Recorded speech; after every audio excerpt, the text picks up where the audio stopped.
Приветствую всех на канале Авиор. Воронеж, 14 июня 2020 года.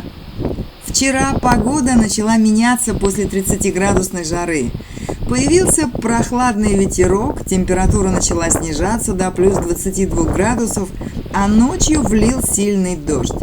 Сегодня до плюс 23 градусов. Выглянуло солнце, но погоду портят порывы сильного ветра. В такую погоду непонятно, как одеваться. На солнце припекает, становится жарко.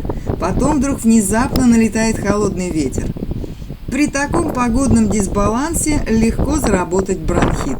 Особенно восприимчивы маленькие дети.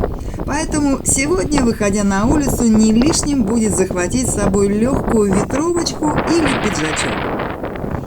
Радует, что такая погода задержится в Воронеже недолго. По прогнозам синоптиков, с завтрашнего дня ветер слабеет, а температура воздуха будет повышаться.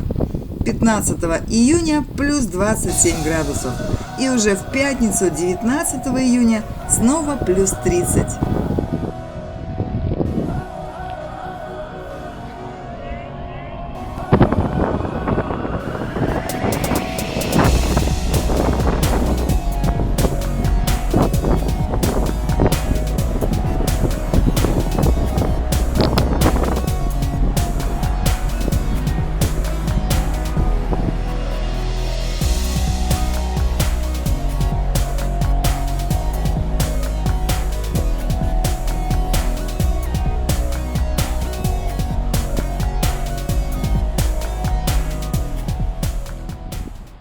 А на сегодня все. Всем спасибо за просмотр и до новых видео.